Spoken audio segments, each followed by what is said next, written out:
ভবন ভাঙছে বিক্ষুব্ধ ছাত্র জনতা। শহরের কেন্দ্রে চাষারা মোড়ে অবস্থিত এই ভবনে ঘটনাস্থল থেকে এই মুহূর্তে যুক্ত হচ্ছেন সহকর্মী মাঝার ইমন। ইমন, জানাবেন এই ভাঙচুর নিয়ে ছাত্র জনতা কি বলছে? শম্পা, আমরা দেখেছি কিছুক্ষণ আগে, অর্থাৎ 5 থেকে 7 মিনিট আগেই মূলত এই নারায়ণগঞ্জ শহরে যে চাষারা মোড় রয়েছে সেই মোড়েই এই নারায়ণগঞ্জ আওয়ামী লীগের যে ওসমান পরিবার ছিল এবং যে ওসমান পরিবারের প্রভাব নারায়ণগঞ্জবাসী এতদিন সয়েছে বলা যায়, সেই ওসমান পরিবারের আদি নিবাস এই নারায়ণগঞ্জ শহরের যেই মোড় অর্থাৎ চাষারা মোড়েই অবস্থিত যে বাইতুল আমান ভবন, যেই ভবনটিতেই মূলত এই যে ওসমান পরিবারের আদি নিবাস শুরু হয়েছিল এই নারায়ণগঞ্জ শহরে। সেই ভবনে কিন্তু ইতিমধ্যে আমরা দেখেছি ভেকুর মাধ্যমে যে বিক্ষুব্ধ ছাত্র জনতা তারা কিন্তু এসে যে ভাঙার যে কার্যক্রম, তাদের যে কর্মসূচি সেটি কিন্তু ইতিমধ্যেই শুরু করে দিয়েছে এবং মূল যেই ভবনটি রয়েছে দোতলা, সেই ভবনের মূল যেই ফটক ছিল সেই ফটক ভেঙে ভেকু কিন্তু ভেতরে গিয়েছে এবং ইতিমধ্যে যে ভাঙচুরের যে কর্মসূচি সেটি কিন্তু চালিয়ে যাচ্ছে সাধারণ ছাত্র জনতা। এবং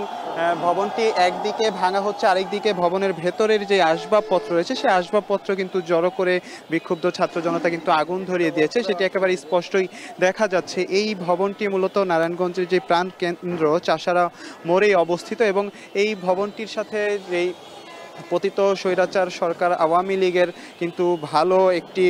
সম্পর্কই বলা যায়। আওয়ামী লীগ প্রতিষ্ঠার সময় থেকে এই ভবনের বিভিন্ন আওয়ামী লীগের কেন্দ্রীয় নেতা এবং শেখ মুজিবুর রহমানও কিন্তু এই ভবনটিতে এসেছেন এবং তাদের যে দলীয় এবং সাংগঠনিক যে সমস্ত কার্যক্রম এই ভবন থেকে কিন্তু পরিচালিত হয়েছে। এবং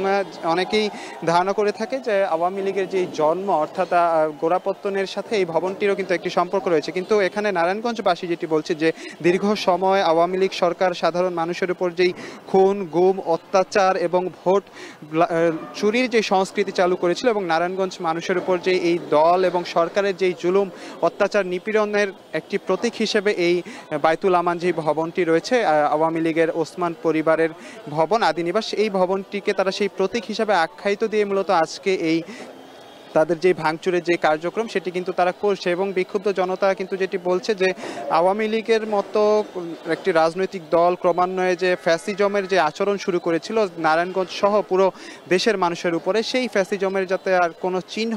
নারায়ণগঞ্জ সহ সারা দেশে কোথাও তারা রাখবে না, যাতে ভবিষ্যতে বাংলাদেশের মানুষের ওপর কোনো ধরনের কর্তৃত্ববাদী শাসন ব্যবস্থা যাতে না হয়, সেই বিষয়টিকেই তারা গুরুত্ব দিয়ে এখানে তাদের যে ভাঙচুরের কার্যক্রম সেটি তারা পরিচালিত করেছে। এবং যেটি বলছিলাম নারায়ণগঞ্জ শহরের প্রাণ কেন্দ্র এই চাষারা মোড়, এই মোড়ে কিন্তু আমরা দেখতে পাচ্ছি যে সাধারণ যে ছাত্র জনতা তারা কিন্তু অবস্থান নিয়েছে এবং বাড়িটির মূল ভাঙার যে কার্যক্রম সেই কার্যক্রমটি কিন্তু ভেকু দিয়ে হচ্ছে এবং আমরা দেখছি যে পুরো ভবনটির আশপাশে সাধারণ ছাত্র জনতা অবস্থান নিয়েছে এবং